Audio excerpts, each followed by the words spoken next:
Today we're going to talk about thrips. Have you noticed this sort of a leaf in your garden? It's truly not a good look, but it's a sure sign of thrips and perhaps having a dry summer. On the reverse of the leaves you can see all that speckling, and on the top sides you can see silver. Now that's a sure sign that you have thrips, either on a rhododendron or in this case it's a camellia. But there are quite a few evergreen shrubs that can get thrips, including Portuguese laurels, bay trees, petunias, that type of thing. And if the conditions in your garden are quite dry, the more likely that you are to get thrips.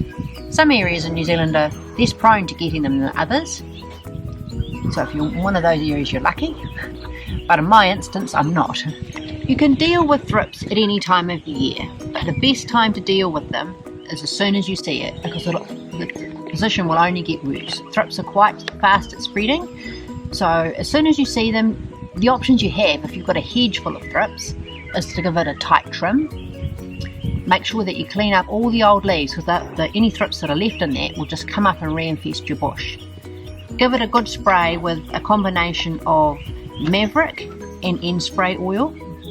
Use End Spray and Maverick mixed together for best results, and make sure that you absolutely drown the plant to the point of dripping.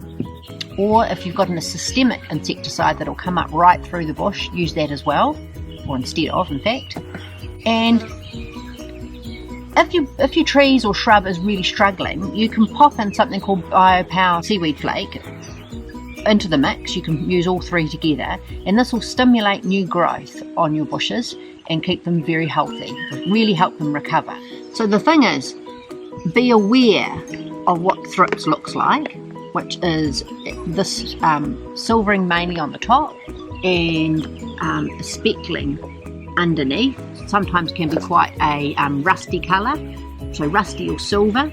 Make sure that you trim off as many leaves as you can, clean up the old growth or the old leaves that have fallen on the ground, and then give it a really good spray, and just so much as the spray is actually dripping off the bush. Get your nozzle right into the middle of the bushes and have the spray dripping so it's fully covered, and then just watch.